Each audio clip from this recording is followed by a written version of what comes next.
Heat. Every one of us has felt it before, and yet it's a deceptively challenging concept to transmit through a render. If you ever visited a forge, or accidentally added one too many logs on a campfire, or spent too much time on that beach on peak Brazilian summer, you felt that uncomfortable, stingy, almost pressing sensation in your skin and decided to take a few steps back for the sake of skin cancer prevention. Or, if you're me, you YOLO'd it without sunscreen and ignored the heat until you became a tomato and consequently were unable to sleep for like 3 weeks afterwards. I love the sense of danger that heat can make us feel, and when trying to replicate it in a render, it all kind of falls apart. First, you can't actually make it hot, unless you are doing like a fluid sim tutorial, in which case anyone following along would definitely set their computer on fire. There's only a few things you can do to make a render feel hot. The first, of course, is color, and I'm not gonna get into all of the color theory and the like because I'm too dumb for it. The second one is sound. Heat itself doesn't have a sound, but its effect on things does. Maybe a low-frequency, bassy sound of the rolling air currents, or the cracking of concrete, the like snapping of wood, or sizzling and melting and evaporating. And all great if you are making an animation, but then again, if it's a still image, you can't do a lot. But there's one thing that not a lot of people get right, and it's easy to do, and immediately makes hot things feel hotter. And that is...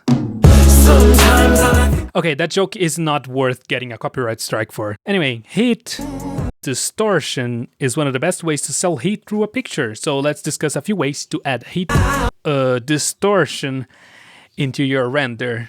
And of course, I'm gonna tell you that the best way of doing it is through composite. An overly complicated procedural shader. So let's go! So here we are in Blender, and I have this very interesting AI generated image that I'm like separating into different layers to form a little animation. Here we are using cycles because it's what we need for the heatwave. Oh shit, for the heat distortion thing. What we are doing here today is this heat wavy effect right here. This like little distortion that can be caused by the heat waves. And if you look and if you're like a very smarty pants, you can see that this is just a plane, and it becomes like the heat wave effect when the plane is in front or behind whatever you want to be distorted. Whoops, Cycles does that sometimes, but basically it's animated and it's procedural, and we're gonna learn how to do it. So for now, let's hide this. Let's get into how to make this heat wave distortion thing. So let's create a plane, rotate it in the x-axis, make it like a stretched plane or something, and put it where you want the effect to be. Somewhere like this is fine. Apply the scale, because sometimes the shader does some weird stuff if you don't apply it. Although we are gonna be using probably object coordinates, so it's probably fine even if you don't apply it. So let's jump into the shading workspace and add a new material, call it heat distortion. And what is the shader we're gonna use for this heat distortion? Let's just delete the principled BSDF. You're probably thinking that the best shader is something like transparent or glass, but in my testing with this setup that I'm gonna teach you how to do, the best shader for the job is the refraction BSDF. Because if you think about it, these heat distortions are like water evaporating or something, and they like change the way we perceive how that air is like the things that are behind that like column of hot air and water vapor and stuff. So you want to like refract and distort things behind it, so use the refraction BSDF. And right at the bat you see that it's working. It's like a plane that is refracting something, but it looks like just a sheet of glass or something, because it does distort it, but it doesn't do what we want it to. And that is because, of course, of the index of refraction. One thing to keep in mind is that the index of refraction of the of a material is I don't know the exact physics and stuff. I'm not an intelligent person, but the smart people that created this unit of measure set the air as 1. So if you put index of refraction of 1, the plane disappears completely. And it's just a little bit less noisy and prone to darkening artifacts than transparency. So instead of like using a refraction and a transparency, you just remember that whenever you set the IRR to 1 is technically the index of refraction of air and therefore invisible for the camera. If you think about it, heat distortion is just you changing the density and the composition of air. So what is changing really is the index of refraction of the air itself above like the hot thing. So what you want is like a procedural texture, maybe a noise texture or a Musgrave, and then you want to plug this into the index of refraction. And now you got some weird stuff. It's already looking like a distorted mess, and maybe we can play with the results a little bit, but you can see it's using generated coordinates and it's not like super good. So let's make it object coordinates. That's just gonna make it a little bit less weird, but it's still weird.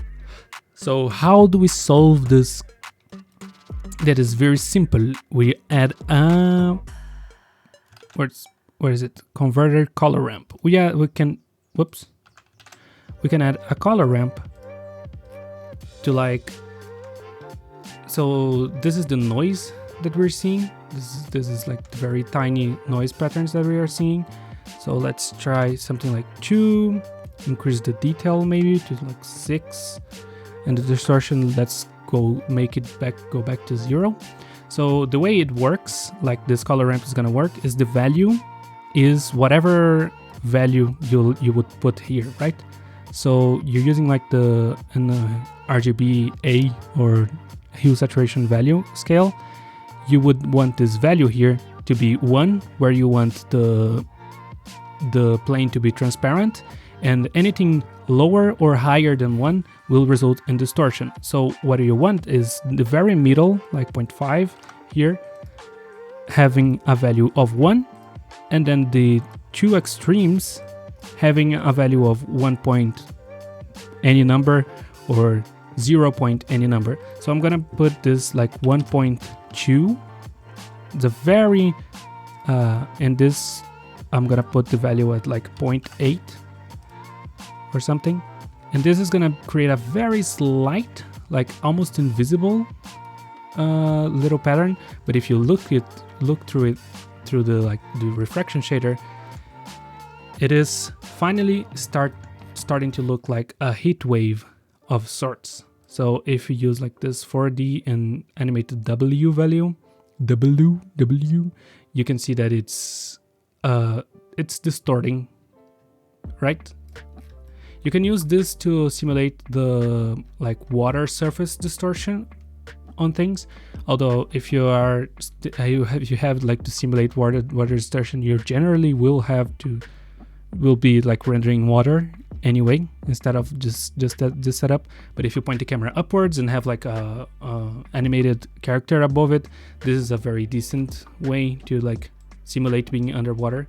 And you can even color this.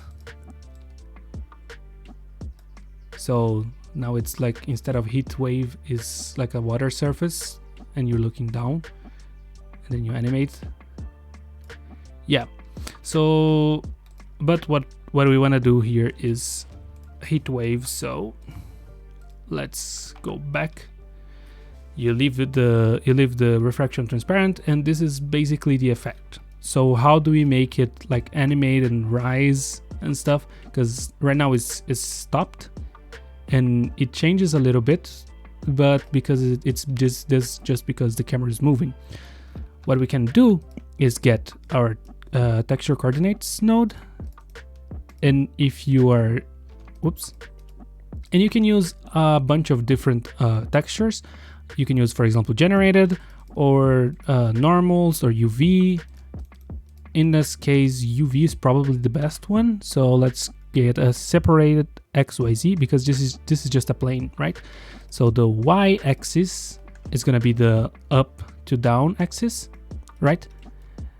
And that is just we're gonna use this to make this heat wave kind of stronger at the bottom and less strong or more transparent at the top, or vice versa, depending on what are your needs. Because what we don't want is this like transition, this like hard seam between the undistorted background and like the distorted background. There's like this weird line here that is like the limits of the plane, because that's where the plane ends. You could just extend the plane upwards, but I found that this heat distortion in real life it's like a few centimeters or like a few inches tall. It's not like too big generally, unless you're like seeing extreme heat. And if you're seeing extreme heat, even then it's not like 5 foot tall like heat waves. It's generally very contained. So we can use this y-axis to mix this output with a clear 1, right? So we have this color ramp and a 1 right here. And now I don't know if it's the opposite or if it's right. No, it's right. Okay, it's fine. So basically, the closer it is to the bottom, the more distortion it is. The closer it is to the top, the more transparent it becomes, until it's almost 100% transparent right at the top, and this like hard seam disappears. You can also obviously control this with another color ramp. White meaning transparent and black meaning not transparent, so you can even do like a more aggressive thing like this maybe, and then this will be 100% like heat wave, and this is going to be 100% transparent, and you can see it better if you make one of them extreme, like one of the like sides extreme. And now you see that up until here more or less is where the heat wave disappears, right? Here. Now you can see better. So like this is the heat wave pattern, and it kind of goes, it just gets more transparent towards the top until it disappears. We can tweak this a little bit more, but this is the basic effect. Put this down and put again a 0.6 maybe for the maximum distortion, because the more distortion you make, the easier it is to get these like dark areas. For example, if I make it super black, it distorts it so much that it becomes transparent again, and it kind of starts reflecting things very weirdly. So you get these dark spots, and heat waves are not like that, so you need to tone it down generally. If you move things for less than like 0.2, it's probably fine. Because again, heat waves are very slight effects. You don't see them very often, and even in like extreme heat, they're not as visible and prominent, but they will be there to add that extra layer of realism. And now the only thing that is left is to animate this. 1.2, yeah, is to animate this. And you can use that by animating the mapping thing here, or you can use another separate XYZ and like animate the W value along with whatever you have here. So yeah, what we're gonna do is animate the Z location and the W value together with input value. We're gonna go here with a converter separate, actually combine XYZ. Plug the vector into the location and only animated the Z, or in this case it's probably the Y value. Yeah, it's the Y value. Okay, We animate just the Y value, so we can collapse this, and also animate the W factor.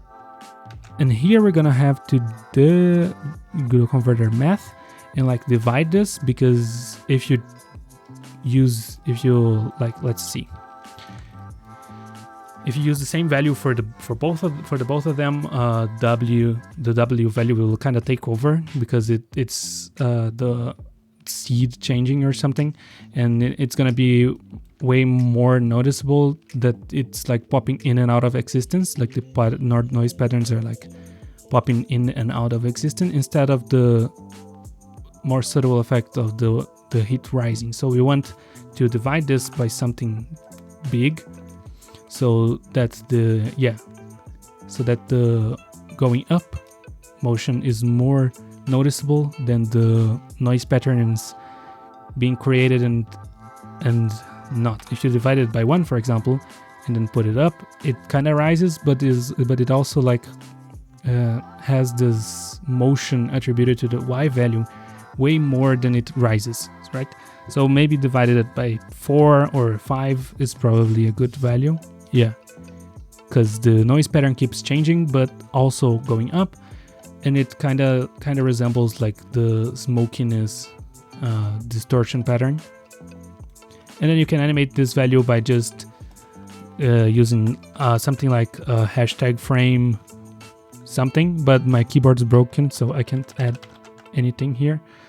So instead I'm gonna just animate that the normal boring way by adding a keyframe, going a few frames, next frame 30, and like add another keyframe about here, and then we select this, go into the graph editor with this default value here, add a modifier, cycles, and I guess it's repeat with offset, right? Yes. Repeat with offset. And now it's like a vector forever. And now it just keeps going after the end. Yeah, it's rising a little bit too fast. But in this case, we can just move this keyframe and everything else will follow the modifier, right? G? Hello? Hello? I can't? Is it because of the modifier?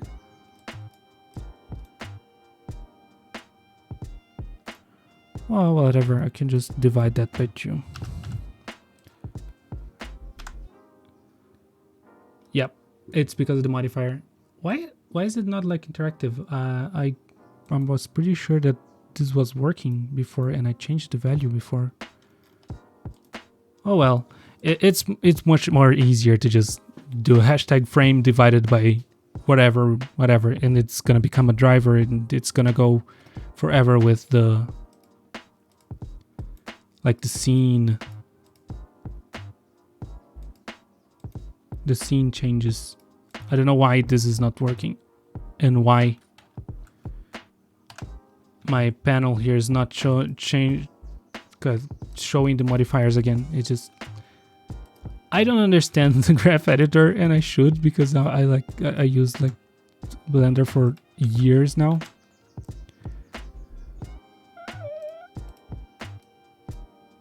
I've been using Blender for years, literally years. And I still don't understand exactly how the graph editor works, mostly because I just do keyframe animation like all the time, because I'm not I don't want to bother having to tweak curves, and this way I lose way more time by tweaking keyframes instead of tweaking curves. I know I'm dumb. How about frame 30 again? And let's see, minus 0.5 or something, and that should be fine. Yeah, it's rising slightly. And also, what the fuck?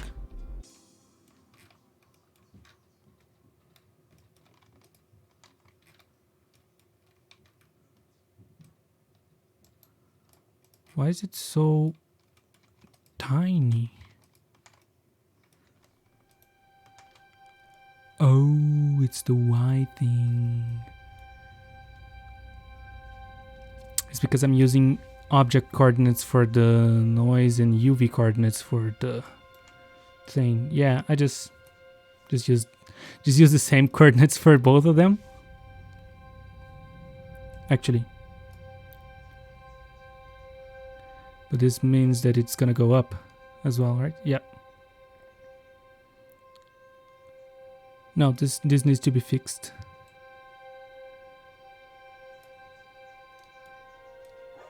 It's just it was fixed on the wrong thing. Yeah, let's add another math node here and change it to add around here ish, and then we can make it work. We can make it work. There. And now it's fixed. Right. I changed the scale to...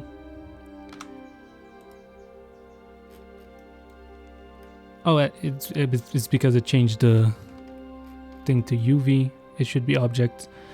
Why am I changing things? Anyway, that is the simple heat wave effect that you can use for making your renders way hotter. That is, make them feel like they actually have some heat generating thing. Why is my GPU doing that? There you go. A little bit more distortion, maybe 0.8 or something. Hit play.